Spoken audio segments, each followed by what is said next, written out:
आज कामदा एकादशी असून आपण मागील काही दिवसापासून श्री शिव महापुराण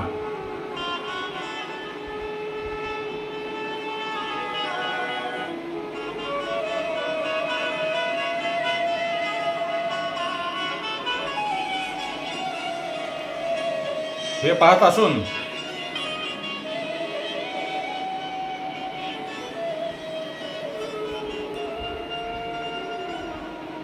आतापर्यंत आपण विद्येश्वर संहिता, रुद्र संहिता पाहत असून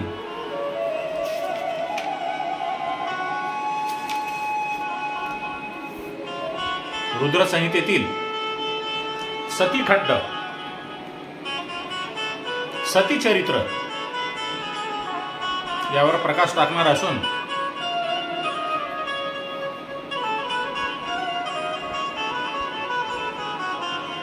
महर्षी नारद ब्रह्मदेवांना म्हणतात, हे तात, हे ब्रह्मदेवा, भगवान भोले भंडारी यांच्या कृपेने आपण सर्वज्ञ आहात.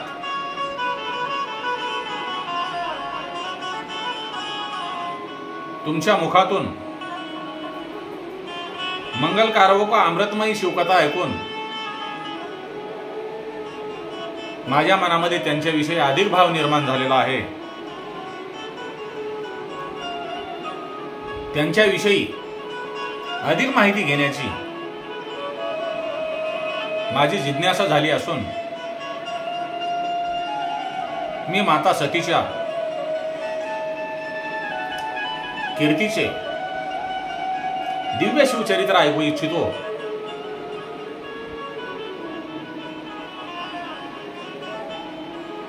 आपण कृपा करून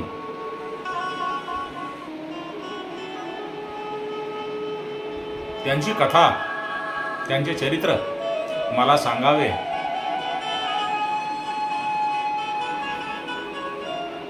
बाबा भोले भंडारी हे योगी आहेत, तरीही त्यांच्या मनामध्ये विवाहाचा विचार कसा काय आला? माता सती दक्ष पत्नीच्या गर्भातून कशी उत्पन्न झाली?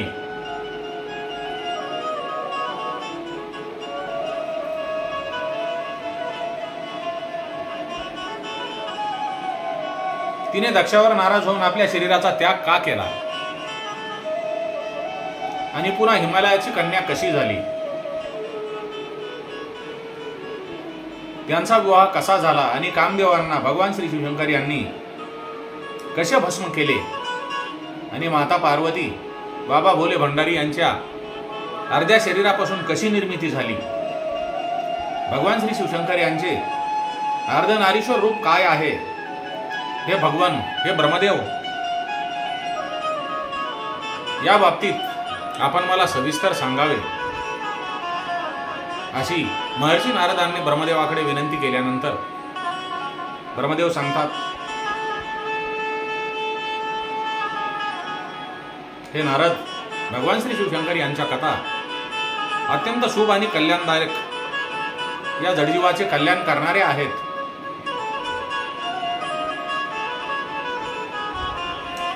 त्या कथा ऐकून मनुष्यांचा जन्म सफल होतो.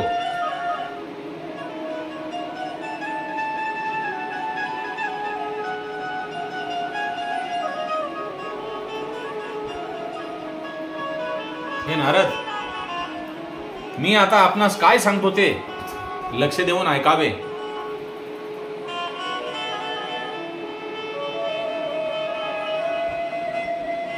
संध्या ही माझी कन्या.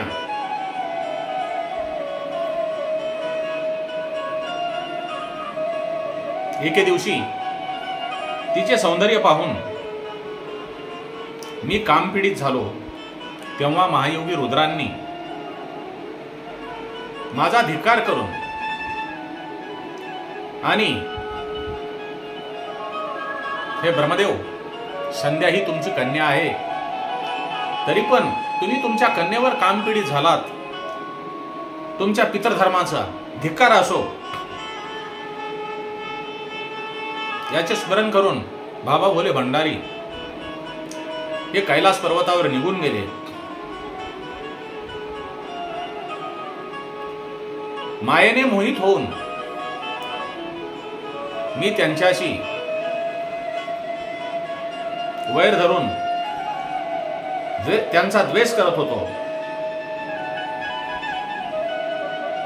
मी पुत्राच्या साह्याने त्यांना मोहित करण्याचा पुष्कळ प्रयत्न केला.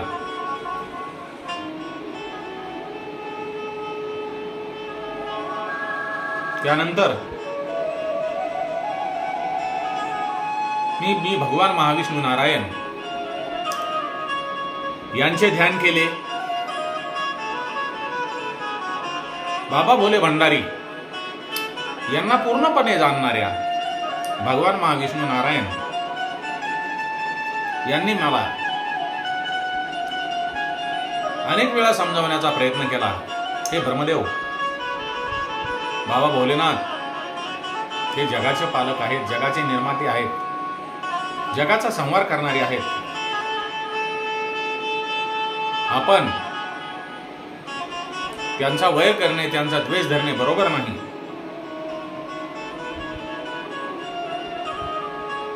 परंतु माझ्या मनातील बाबा भोले भंडारी यांच्याबद्दलची ईर्ष्या आणि द्वेष गेला नाही, म्हणून मी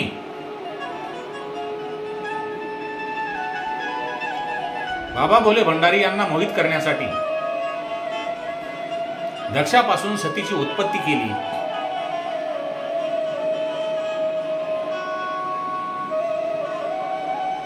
दक्षाची मुलगी सती जी उमा, ती तपश्चर्या करून बाबा भोले भंडारी यांची अर्धांगिनी झाली. तिच्याशी विवाह करून बाबा भोलेनाथ यांनी ग्रस्ताश्रमामध्ये प्रवेश केला.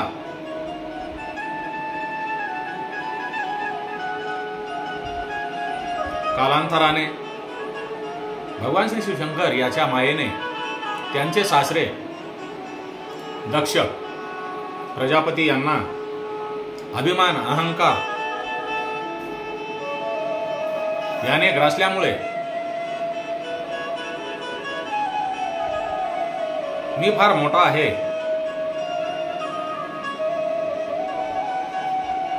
असा त्याच्या मनामध्ये अभिमान निर्माण झाल्यानंतर त्याने एका मोठ्या यज्ञाचे आयोजन करून सर्व देवी देवतांना त्या यज्ञामध्ये आमंत्रित केले. परंतु भगवान श्री शिवशंकर यांना त्या यज्ञामध्ये आमंत्रित केले नाही.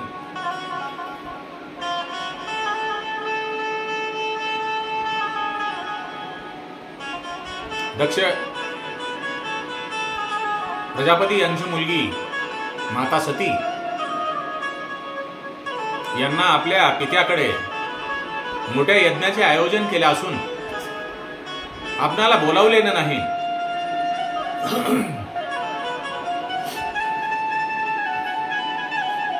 म्हणून त्यांनी भगवान श्री शिवशंकर यांना विचारून मी माझे पिताश्री दक्ष यांच्या यज्ञामध्ये जाणार आहे. बाबा भोले भंडारी यांनी माता पार्वतींना तेथे तुम्ही जाऊ नका, त्यांनी आपल्याला आमंत्रित केलेले नाही. तरी पण माता पार्वती बाबा भोले भंडारी यांचे न ऐकता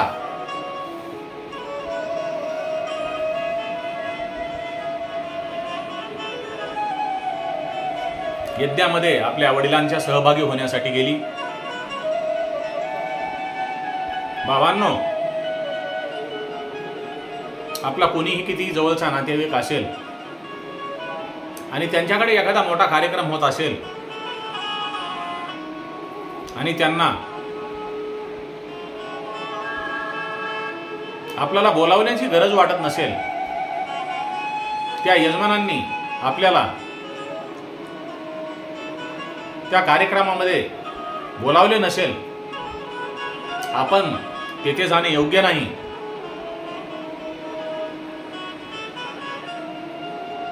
असे भगवान श्री शिवशंकर माता पार्वतींना, माता सतींना सांगत होते. परंतु माता सतींनी बाबा भोले भंडारी यांचे काहीही न ऐकता त्या यज्ञामध्ये सहभागी होण्यासाठी गेल्या.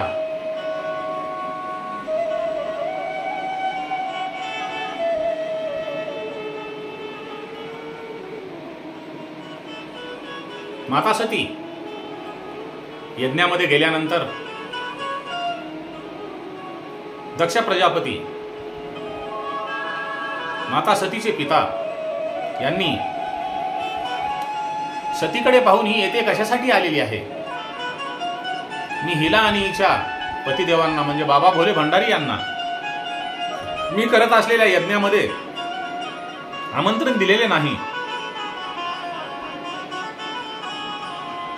तरी पण ही सती येथे कशासाठी आलेली आहे.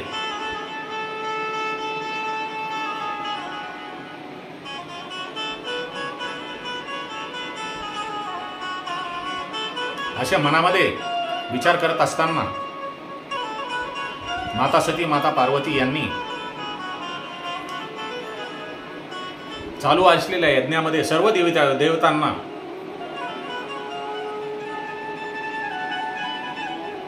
प्रत्येकाचा आपला आपला थोडा थोडा भाग ठेवलेला होता. परंतु बाबा भोले भंडारी यांचा कुठल्याही प्रकारचा भाग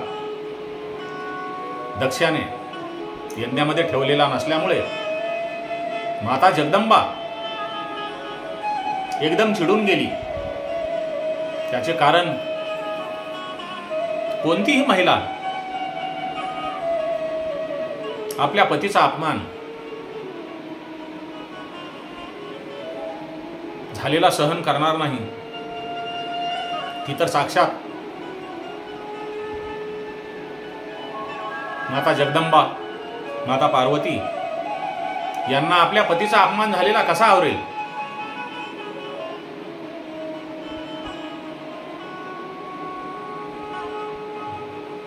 तो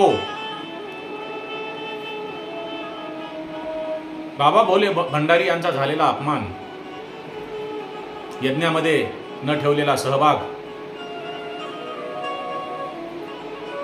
सहन झाल्यामुळे माता सती यांनी आपल्या समोर आपल्या पतीचा अपमान होत आहे, माझे वडील दक्ष हे यज्ञ करत असून त्यांनी माझ्या पतीला या यज्ञामध्ये आमंत्रित केले नाही आणि माझ्या पतीचा भागही यज्ञामध्ये ठेवलेला नाही. आता आपण जगून काय करायचे. ज्या ठिकाणी पतीचा अपमान होत असेल तेथे आपणे राहणे उचित नाही. हा पतिव्रता धर्माचा अपमान आहे. म्हणून माता सती यांनी जो यज्ञकुंड चाललेला होता त्या यज्ञकुंडामध्ये उडी मारून, धगधगत्या आगीमध्ये उडी मारून सर्व देवदेवता समक्ष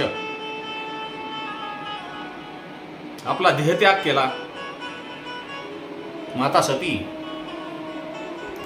यांच्या निधनाचे व्रत यज्ञकुंडामध्ये उडी घेऊन देहत्याग केलेला आहे याची माहिती कैलासापर्यंत भगवान श्री शिवशंकर यांच्यापर्यंत पोहोचल्यानंतर त्यांनी आपल्या मस्तकावरील एक जट उपटून गणासहित वीरभद्राची उत्पत्ती केली.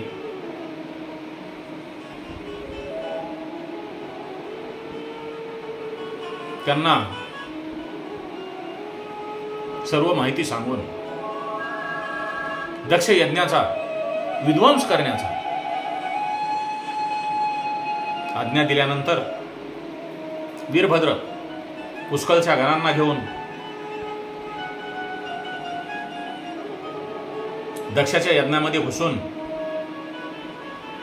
सर्व यज्ञाचा विध्वंस करून टाकला. वीरभद्र येत असताना एवढे मोठे संकट येत आहे असे पाहून देवी देवता यज्ञ सोडून पळून जात होते. परंतु बाबा भोले भंडारी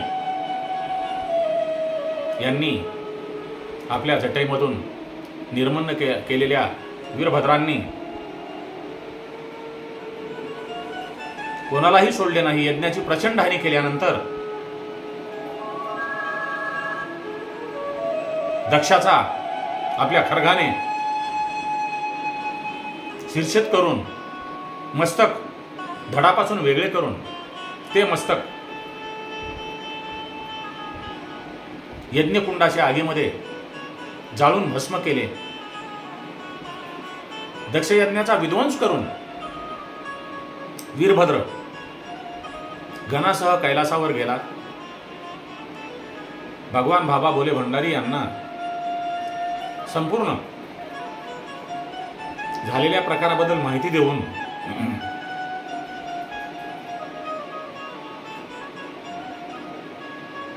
थांबल्यानंतर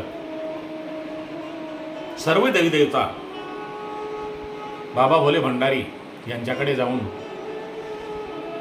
त्यांची विनवणी करून, हे भगवान भोलेनाथ, हे भूतनाथ, हे सृष्टीचे उत्पत्ती कारण असलेल्या भगवान शंकरा, हे शिव महाप्रभू,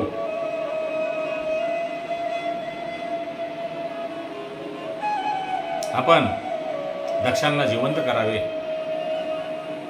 अशी विनवणी प्रार्थना केल्यानंतर भगवान शंकर यांनी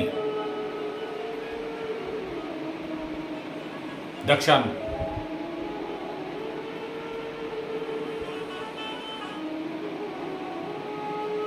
जिवंत करण्यासाठी त्यांचे शिर कोठे आहे, मस्तक कोठे आहे ते आणून लावा असे सांगितल्यानंतर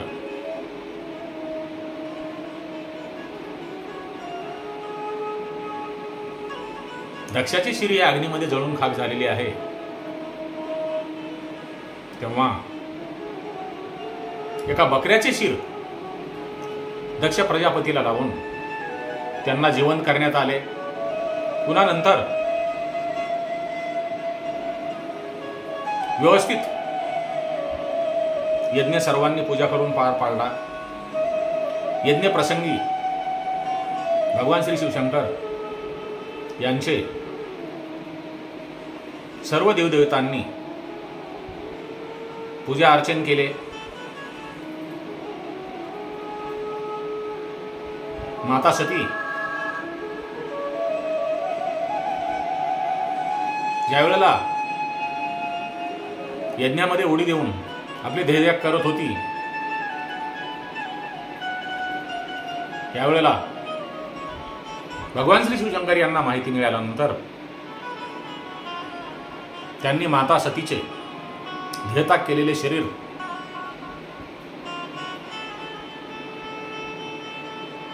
घेऊन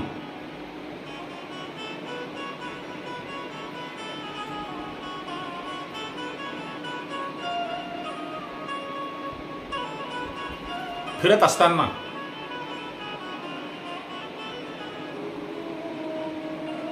ब्रह्मांडामध्ये हलकल्लोळ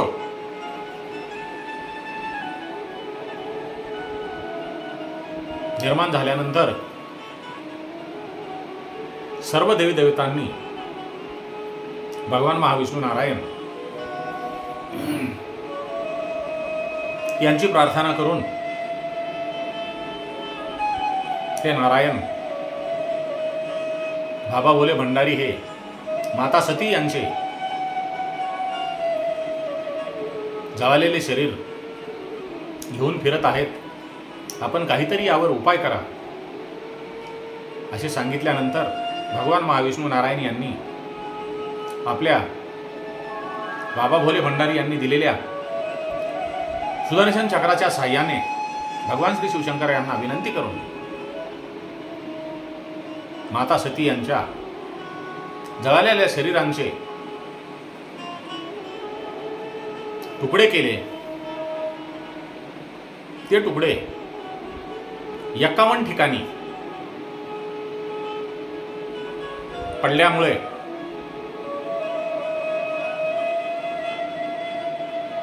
आपली 51 शक्तिपीठे